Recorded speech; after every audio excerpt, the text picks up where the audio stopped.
Halo, assalamualaikum. Berjumpa lagi dengan saya Nurlia Astika dengan channel YouTube LPC Jepara. Oke, di sini kita akan membahas tentang materi bagian-bagian mikroskop. Oke, tapi sebelumnya jangan lupa ya, like, share, and subscribe. Nah, kita lanjut untuk materi. Oke, jadi kali ini kita akan membahas tentang bagian-bagian mikroskop. Oke, di sini sudah ada gambar sebuah mikroskop dengan bagian-bagiannya. Oke, jadi kalian harus memahami mikroskop itu bagiannya apa saja sih? Oke, tapi sebelumnya kalian pasti sudah tahu kan kalau mikroskop adalah salah satu alat yang digunakan untuk melihat benda-benda yang ukurannya sangat kecil atau mikro, yang mana tidak bisa dilihat oleh mata langsung. Jadi kita menggunakan mikroskop. Ya, jadi mikroskop itu bertujuan agar benda yang kita lihat itu terlihat lebih besar dan lebih jelas. Bisa dipahami ya? Oke, apa saja sih bagiannya? Nah, yang pertama di sini kalian harus paham dulu bahwa mikroskop itu mempunyai dua jenis lensa. Yang pertama yaitu lensa okuler, yang kedua adalah lensa objektif. Hati-hati jangan sampai kebalik, bahwa lensa okuler itu lensa yang letaknya ada di atas. Ya, jadi lensa okuler itu letaknya dekat dengan mata saat kita mau melihat objek. Itu lensa okuler.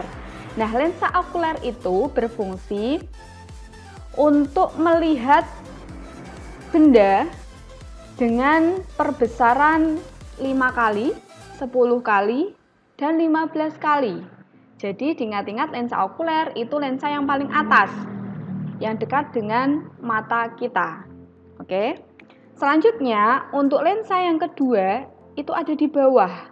Jadi di sini ini ada beberapa jenis lensa. Kalau yang atas itu hanya satu ya di sini, tapi sebenarnya di beberapa mikroskop itu juga ada lensa yang lebih dari satu.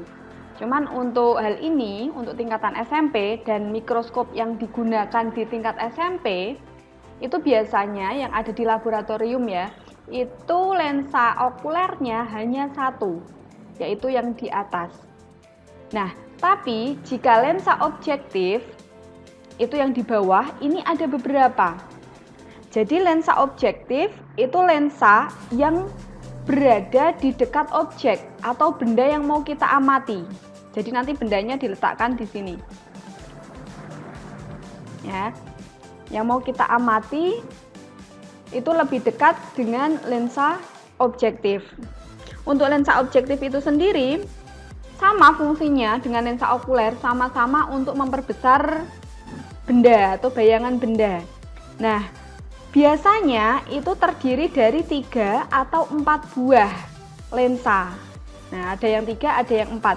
Dengan perbesaran masing-masing 4 kali, 10 kali, 45 kali, dan 100 kali. Jadi lebih besar perbesaran yang ada di lensa objektif.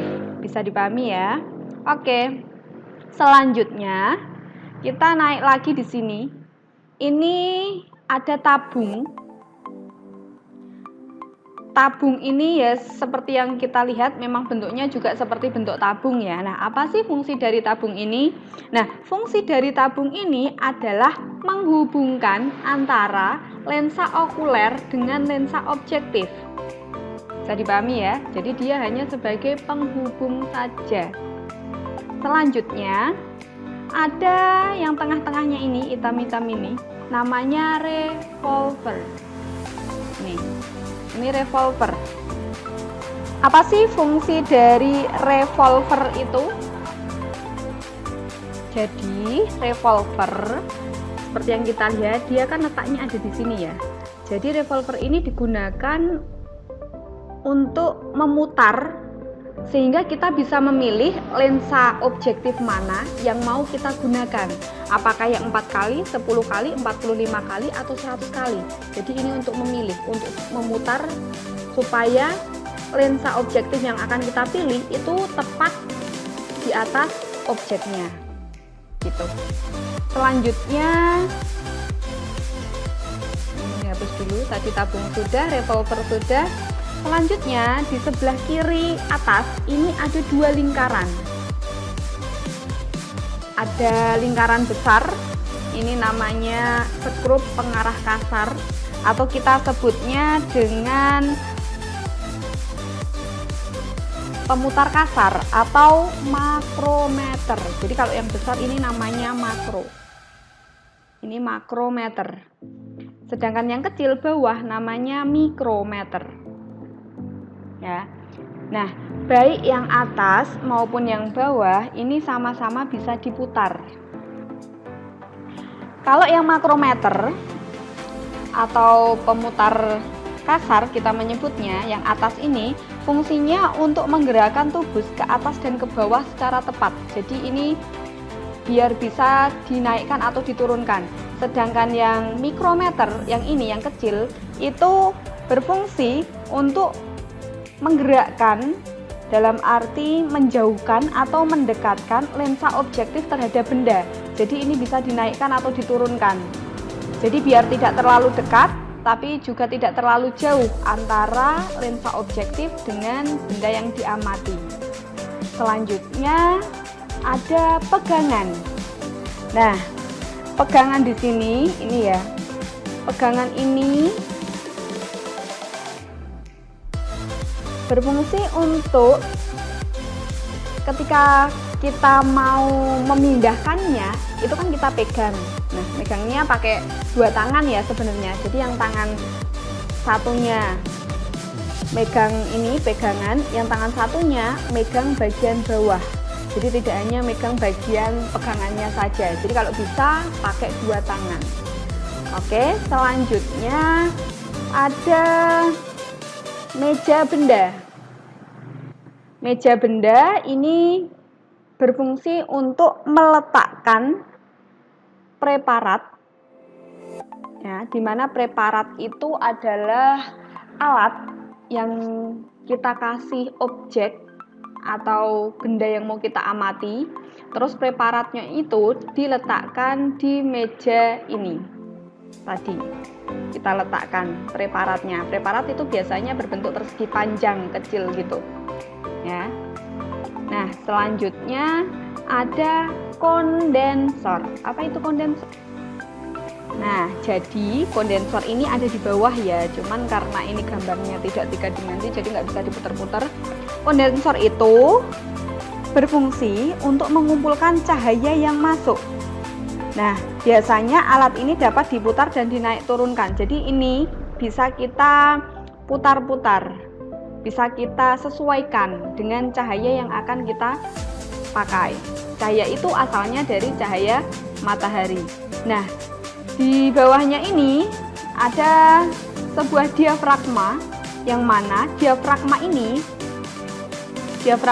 berfungsi untuk mengatur intensitas cahaya yang masuk ke lensa objektif.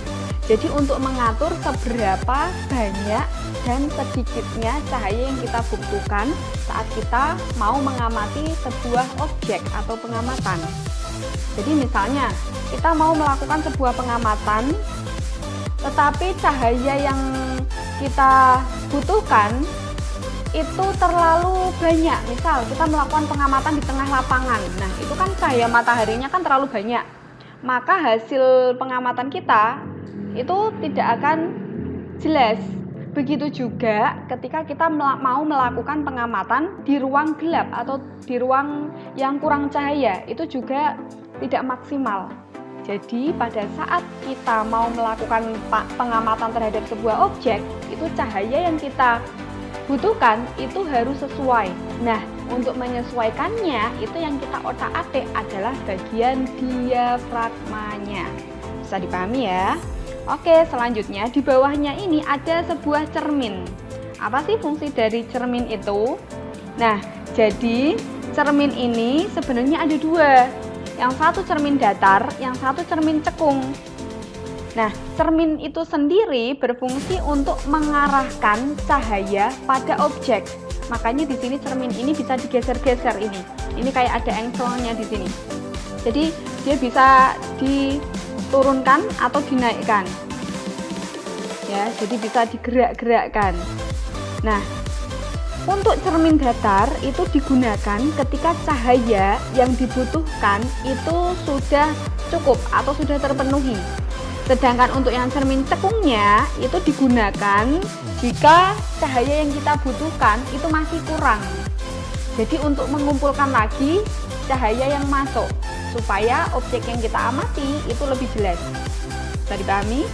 Oke, selanjutnya ini ada kaki. Nah, kaki di sini yang dimaksud adalah kaki dari si mikroskop itu. Jadi untuk menyangga ya, samalah seperti kaki kita. Kita punya kaki fungsinya untuk menyangga bagian tubuh kita.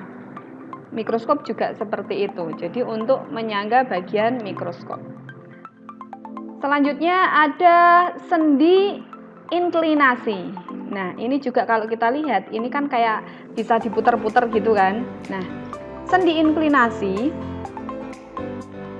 atau yang biasa kita sebut dengan engsel inklinasi, ini kayak skrup gitu ya.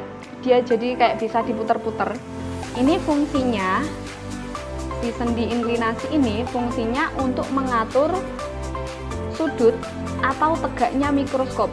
Jadi mikroskop itu biar tidak terlalu ningkruk ya, ningkruk. Biar tidak terlalu rendah, tapi juga tidak terlalu ke atas. Gitu ya. Jadi itu tadi bagian-bagian dari mikroskop. Nah, sebenarnya untuk fungsi tadi dari masing-masing tadi, jika kita sudah paham bagian-bagiannya, maka untuk memahami fungsinya itu juga akan lebih mudah. Oke, cukup sekian. Terima kasih, semoga bermanfaat. Assalamualaikum warahmatullahi wabarakatuh.